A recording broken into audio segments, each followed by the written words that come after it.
अस्सलाम वालेकुम डॉक्टर्स। आज हम लोग डिस्कस करने वाले हैं ह्यूमोरल इम्यूनिटी। ये अडैप्टिव इम्यूनिटी की टाइप है। लास्ट वीडियो में हमने सेल मीडिएटेड इम्यूनिटी को डिस्कस किया, इसमें हम ह्यूमोरल इम्यूनिटी को डिस्कस करते हैं। ठीक है, ये जो अभी कंप्लीट प्रोसेस होने वाला है ये लिम्फ नोड के अंदर होता है और आज हम सीखेंगे कि किस तरह एंटीबॉडी जो है वो प्रोड्यूस होती है किसी भी लिम्फ नोड के अंदर। ठीक है, तो फर्स्टली यहाँ पे मैंने कुछ रेड कलर में एंटीजन शो किए हैं जो कि हमारे पास फॉरेन एंटीजन है, जो कि बाहर से किसी भी वायरल अटैक या बैक्टीरियल अटैक की वजह से आए हैं। ठीक है, यहाँ पे नीचे मैंने शो किया मैक्रोफेज। तो मैंने बताया था कि आपने अगर इन्फ्लामेशन का सेकंड पार्ट नहीं देखा या इन्फ्लामेशन नहीं देखी तो जो कि इनेट इम्यूनिटी का पार्ट है, तो उसमें मैंने बताया था कि किस तरह एंटीजन जो है, फ्री एंटीजन जो है वो लिम्फ नोड में के अंदर आते हैं और किस तरह जो हमारे पास मैक्रोफेजेस होते हैं वो जो है एंटीजन एक्सप्रेसिंग सेल्स हैं, तो वो किस तरह अपना एंटीजन जो फॉरेन एंटीजन है उसको एक्सप्रेस करते हैं। ठीक है, तो यहाँ पे फ्री एंटीजन्स हैं। पहले फ्री एंटीजन्स को देख लेते हैं जो कि न्यूट्रोफिल्स के थ्रू हमारे पास लिम्फ नोड के अंदर इंटर हुए थे। ठीक है, तो ये जो फ्री एंटीजन्स हैं ये क्या होता है, फर्स्टली हमारे पास नेक्स्ट प्रोसेस में हमारे जो लिम्फ नोड होता है उसके अंदर सेल्स पड़े होते हैं जिनको बोलते हैं बी लिम्फोसाइट्स। ठीक है, या बी सेल्स बोलते हैं। तो ये जो बी सेल्स होते हैं ये स्पेशल टाइप के रिसेप्टर रखते हैं। इन रिसेप्टर्स को बोलते हैं BCR, या हम कह सकते हैं कि बी सेल रिसेप्टर। ठीक है, BCR। तो बी सेल रिसेप्टर्स जो होते हैं ये बी लिम्फोसाइट्स के ऊपर होते हैं। बेसिकली जब ये बी लिम्फोसाइट्स जो होते हैं लिम्फ नोड के अंदर ये इनएक्टिव फॉर्म में होते हैं। जब इनके ऊपर यहाँ पे ये जो एंटीजन है, जो कि फॉरेन एंटीजन है, वो आते हैं और BCR रिसेप्टर के ऊपर अटैच हो जाते हैं। जब इनकी अटैचमेंट हो जाती है तो उसके बाद ये जो है ये एक्टिव फॉर्म में आना स्टार्ट हो जाते हैं। ठीक है, मैं ये BCR रिमूव कर देता हूँ ताकि यहाँ पे हमें स्पेस मिले ताकि हम फर्दर इसको एक्सप्लेन कर सकें। ठीक है, तो यहाँ पे BCR रिसेप्टर डिफरेंट टाइप्स के हो सकते हैं क्योंकि जब हमारे पास कोई भी एक स्पेसिफिक टाइप के तो एंटीजन आने नहीं है बाहर से, डिफरेंट टाइप के एंटीजन्स आते रहते हैं और डिफरेंट टाइप्स के रिसेप्टर के ऊपर अटैच होते रहते हैं बी लिम्फोसाइट के अंदर। ठीक है, तो हम फॉर एग्जांपल कह सकते हैं कि ये जो हमारे पास एंटीजन फ्री एंटीजन्स आए हैं ये एक स्पेसिफिक जो रिसेप्टर है BCR इसके लिए हैं। ठीक है, तो जब ये अटैच हो जाता है तो उसके बाद नेक्स्ट प्रोसेस में क्या होता है, नेक्स्ट सीन ये होता है कि ये पूरा का पूरा पार्ट जो है ये बी लिम्फोसाइट इसको एंडोसोम में कन्वर्ट कर लेता है। ठीक है,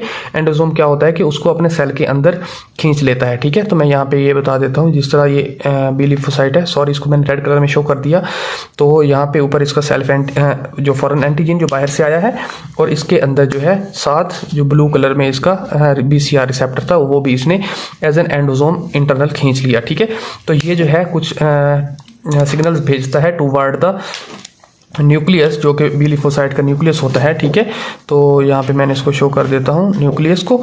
तो ये जो है कुछ सिग्नल्स भेजता है और उसके सिग्नल भेजने से ये जो DNA होता है ये एक टाइप की प्रोटीन प्रोड्यूस करता है। उस प्रोटीन को बोलते हैं MH2। ठीक है, मैं बारहा ये चीज़ बता चुका हूँ कि MH2 किस लिए होती है।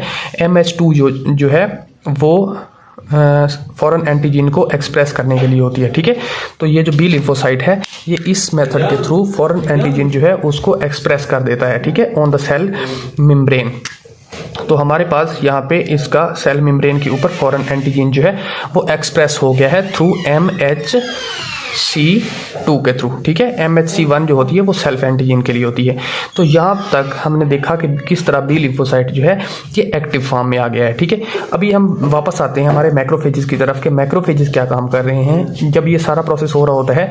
मीनवाइल मैक्रोफेजेस क्या करते हैं, वो ये करते हैं कि यहाँ पे मैंने ग्रीन कलर में एक शो किया है एक प्रोटीन जिसको बोलते हैं B7 प्रोटीन। ठीक है, इनफैक्ट ये एक पॉलीपेप्टाइड चेन की तरह होती है। इसको मैं थोड़ा इस तरह लॉन्ग शो कर देता हूँ ताकि हमारे लिए आसानी हो। ठीक है, तो ये मैक्रोफेज के ऊपर एक प्रोटीन होती है जिसको बोलते हैं B7। ठीक है, और यहाँ पे ब्लैक कलर में जो शो हो रहा है ये इसका सेल्फ एंटीजन है। सेल्फ एंटीजन का मतलब ये है कि हर सेल के पास अपना जो पर्सनल एंटीजन होता है, और रेड कलर में शो हो रहा है हमारे पास जो फॉरेन एंटीजन है वो आकर एक्सप्रेस हो रहा है मैक्रोफेज के ऊपर।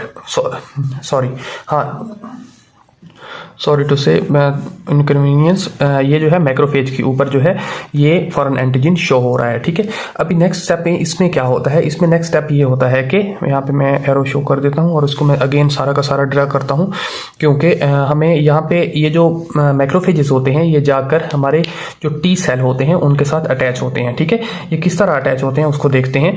ये देखें यहाँ पे मैं सिंपली शो कर रहा हूँ हमारे पास मैक्रोफेज। ठीक है, न्यूक्लियस, देन हमारे पास यहाँ पे मैंने शो कर दिया सेल्फ एंटीजन इसका, ठीक है। और फिर इसके बाद जो है हमारे पास जो फॉरेन एंटीजन है विद ये जो है MHC1 के थ्रू है, और यहाँ पे MHC2 के थ्रू आ गया फॉरेन एंटीजन इसके ऊपर। और हमारे पास इस तरफ और प्रेजेंट है B7, ठीक है। B7 जो हमने ये प्रीवियसली जो डायग्राम है मैंने उसको अगेन शो कर दिया, ठीक है। तो अभी क्या होता है कि अभी ये जो है ये जाकर स्टिमुलेट करता है हमारे पास टी सेल्स को। तो टी सेल्स कहाँ पे हैं? फॉर एग्जांपल यहाँ पे एक बिग टी सेल मैं ड्रा कर देता हूँ, ठीक है। तो यहाँ पे एक बिग टी सेल आ गया। अभी टी सेल जो है इसके ऊपर 2 टाइप ऑफ प्रोटीन्स होती हैं।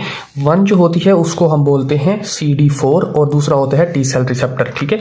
तो मैं उनको ब्लू कलर में शो कर देता हूँ। यहाँ पे वन जो होती है उसको बोलते हैं हम CD4 और सेकंड हमारे पास होता है टी सेल रिसेप्टर्स, ठीक है। तो ये दोनों क्या काम करते हैं? बेसिकली ये जो इंटरनल साइड पे यानी कि सेल के अंदर जो है ये एक ही प्रोटीन के साथ अटैच होते हैं। इस प्रोटीन जो इंटरनल प्रोटीन होती है इसको बोलते हैं CD3, ठीक है। तो ये दोनों एक ही साथ अटैच होते हैं। ये होते किस लिए हैं? जो हमारे पास CD4 है ये MHC2 के लिए होती है, ठीक है। तो मैंने बताया कि MHC2 जो है यहाँ पे ये इसके लिए होती है, जो MHC2 एक्सप्रेस कर रही है फॉरेन एंटीजन को, और ये जो एंटीजन है ये होता है for the T cell receptor, ठीक है। ये दोनों इसके ऊपर अटैच होते हैं। अटैच होने के बाद CD3 को ये सिग्नल भेजते हैं।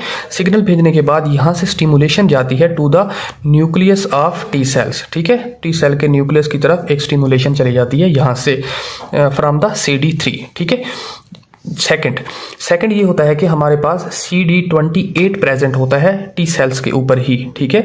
तो CD28 क्या काम करता है? ये जो हमारे पास B7 है ये B7 ये जाकर स्टिमुलेट करती है हमारे पास CD28 को, ठीक है, CD28 को। तो ये CD28 को जब स्टिमुलेशन करती है तो इससे भी एक जो है सिग्नल जाता है हमारे पास न्यूक्लियस को, ठीक है। देन हमारे पास जो बी सेल्स होते हैं, सॉरी मैक्रोफेजेस होते हैं, ये इंटरल्यूकिन 1 को भी रिलीज करते हैं, ठीक है। तो इंटरल्यूकिन 1 भी जाएगा और जाकर स्टिमुलेशन देगा हमारे पास टी सेल के न्यूक्लियस को, ठीक है। तो ये हमारे पास 3 स्टिमुलेशन हो गई किसी भी एक टी सेल को, ठीक है। अभी इस नेक्स्ट स्टेप में क्या होता है? नेक्स्ट स्टेप में ये होता है कि हमारे पास ये जो टी सेल है ये प्रोड्यूस करता है हमारे पास इंटरल्यूकिन 2, सॉरी मैं इसको outside of the cell show कर देता हूं, ताकि बेसिकली ये जो इंटरल्यूकिन 2 होता है ये जो है ये ऑटोक्राइन है, ठीक है। ऑटोक्राइन का मतलब ये होता है कि कोई भी एक सेल जो कि प्रोडक्शन करता है वहां से और वहीं पे आकर वर्क करता है तो उसको बोलते हैं ऑटोक्राइन, ठीक है। तो यहां से प्रोड्यूस होगा सॉरी इंटरल्यूकिन 2, ठीक है। इंटरल्यूकिन 2 ऑटोक्राइन है, तो ऑटोक्राइन होने की वजह से ये उसी सेल पर आकर इसके रिसेप्टर्स प्रेजेंट होते हैं और ये उसी पर आकर दोबारा वर्क करता है, ठीक है। तो यहाँ पे ये दोबारा जब इसको दोबारा स्टिमुलेशन देगा तो यहाँ से एक और स्टिमुलेशन चली जाएगी टू द न्यूक्लियस, ठीक है। तो इसके न्यूक्लियस में जाने के बाद यहाँ से जो सेल है वो 2 टाइप ऑफ मॉलिक्यूल्स को रिलीज करता है। एक को बोलते हैं इंटरल्यूकिन 4 और दूसरा इंटरल्यूकिन 5, ठीक है। आई नो कि इट्स लिटिल बिट कॉम्प्लिकेटेड, लेकिन ये बहुत इजी सा कंसेप्ट है, आप होप्स हो कि समझ पाएंगे। मैं अगेन भी रिपीट कर दूंगा एंड पे, लेकिन अभी के लिए देखें कि इंटरल्यूकिन 4 और इंटरल्यूकिन 5 क्या करते हैं। ये जाते हैं, ये जो एक्टिवेटेड है हमारे पास बी लिम्फोसाइट, इसको जाके प्रोलिफरेट करवा देते हैं, ठीक है। प्रोलिफरेशन से क्या होगा, ये जो है अपने बहुत सारी काइंड्स के या बहुत ज़्यादा सेल्स जो है बनाना स्टार्ट कर देंगे, like as this is the B lymphocyte, this is the B lymphocyte, this is the B lymphocyte, ठीक है। इस तरह के बहुत सारे बी लिम्फोसाइट बनना स्टार्ट हो जाएंगे, ठीक है। तो ये जो बी लिम्फोसाइट बहुत ज़्यादा बन रहे हैं, इसी तरह जो हमारे पास जितनी भी एंटीजन थी, जो फॉरेन और फ्री एंटीजन थी, वो सारी की सारी आएंगी और इनके साथ अटैच होती जाएंगी, ठीक है। जब ये अटैच होती जाएंगी और इंटरल्यूकिन 4 और इंटरल्यूकिन 5 कंप्लीटली रिलीज हुए जा रहा है और ये एक्टिव फॉर्म में आ चुका है। मीनवाइल जो हमारे पास टी सेल है वो भी प्रोलिफरेट कर रहा होता है, मतलब अपने साइज को बढ़ा रहा होता है, अपनी मिकदार को बढ़ा रहा होता है, मतलब क्वांटिटी को बढ़ा रहा होता है। बहुत सारे टी सेल, बहुत सारे बी सेल्स जो हैं यहाँ पे कलेक्ट होना स्टार्ट हो जाते हैं। ज़्यादा टी सेल होने की वजह से ज़्यादा इंटरल्यूकिन 4 इंटरल्यूकिन 5 रिलीज होता है और ज़्यादा बी सेल होने की वजह से ज़्यादा फॉरेन एंटीजेंस जो हैं वो जाकर हमारे पास बी सेल्स के ऊपर अटैच होना स्टार्ट हो जाते हैं, ठीक है। तो फिर नेक्स्ट स्टेप क्या होता है? नेक्स्ट स्टेप ये होता है कि इंटरल्यूकन 4 और इंटरल्यूकन 5 जो होता है, मैं यहाँ पे मैक्रोफेजेस जो बी लिम्फोसाइट्स जो हैं यहाँ पे ऊपर, मैं उनको नीचे ड्रा कर रहा हूँ, ठीक है। तो फॉर एग्जाम्पल यहाँ पे मैंने कोई भी एक मैक्रोफेज को मैंने यहाँ पे ड्रा कर दिया, ठीक है। तो ये मैक्रोफेज जो है इसके ऊपर फॉरेन एंटीजन है, ठीक है। मैं सॉरी इसको ब्लैक कलर में शो कर रहा हूँ, लेकिन ये फॉरेन एंटीजन है किसी भी एक बी लिम्फोसाइट के ऊपर, ठीक है। जैसा कि मैं स्टार्ट में बताया था किस तरह ये एक्सप्रेस करता है, ठीक है। इसके बाद जो है ये कन्वर्ट होता है हमारे पास 2 टाइप्स में, इंटरल्यूकन 4 और इंटरल्यूकन 5 की वजह से ये कन्वर्ट हो जाएगा 2 टाइप्स में, ठीक है। कौन कौन सी 2 टाइप्स में? एक को बोलते हैं मेमोरी सेल्स और दूसरे को बोलते हैं प्लाज्मा सेल्स, ठीक है। ये जो है 2 टाइप्स में कन्वर्ट होता है। कौन कौन सी 2 चीज़ों में, या कौन कौन सी 2 टाइप्स में, जो मैंने बताया ऑलरेडी कि 1 इज़ मेमोरी सेल्स, ठीक है, और second 1 is the plasma cells, ठीक है। तो प्लाज्मा सेल्स और मेमोरी सेल्स में ये 2 कन्वर्ट हो रहा है। अभी प्लाज्मा सेल्स जो है ये अगेन स्टिमुलेशन लेता है from the interleukin 5 plus interleukin 6, ठीक है।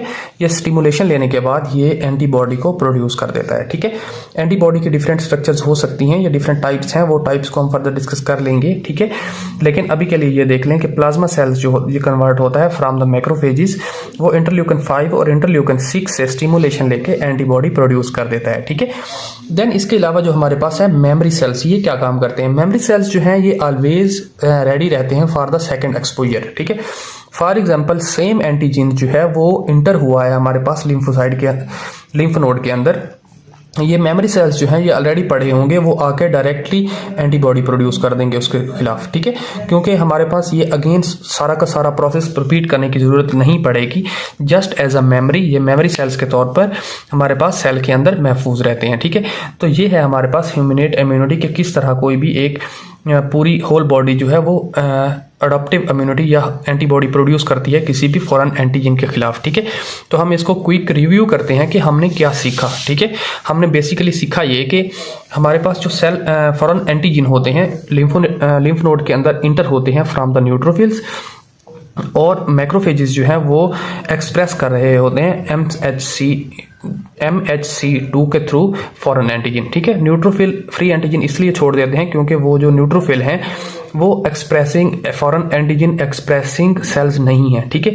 क्योंकि वो फ्री एंटीजन आए हैं तो उनको हमने बी लिम्फोसाइट के ऊपर अटैच करना होता है, अटैच करते हैं बाय द MHC2 के थ्रू, ठीक है। तो MHC2 प्रोड्यूस होती है और फॉरेन एंटीजन इसके ऊपर एक्सप्रेस हो जाते हैं, ठीक है। देन हमने देखा कि मैक्रोफेजेस जो है वो आकर स्टिमुलेशन देते हैं हमारे पास टी लिम्फोसाइट्स को। टी लिम्फोसाइट्स क्या करते हैं, यहाँ पे CD4 और हमारे पास टी सेल रिसेप्टर के थ्रू CD3 को स्टिमुलेट करते हैं, और CD3 जो है वो स्टिमुलेशन देता है न्यूक्लियस को। इसके अलावा B7 जो है स्टिमुलेशन देता है CD28 को, और थ्रू आउट स्टिमुलेशन चली जाती है न्यूक्लियस के पास।